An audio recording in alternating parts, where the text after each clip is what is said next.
Hi guys, a day in my life from a content creator at age of 11. So ayun guys, kakain tayo. Meron tayong pasit canton. Meron tayong rice. And then seaweed. And then coffee.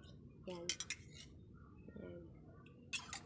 And so let's go. Seaweed. Lalagyan muna natin ng kanin. Ay, putulin muna natin.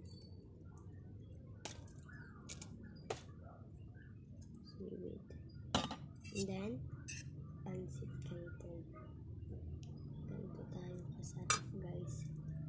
Let's eat.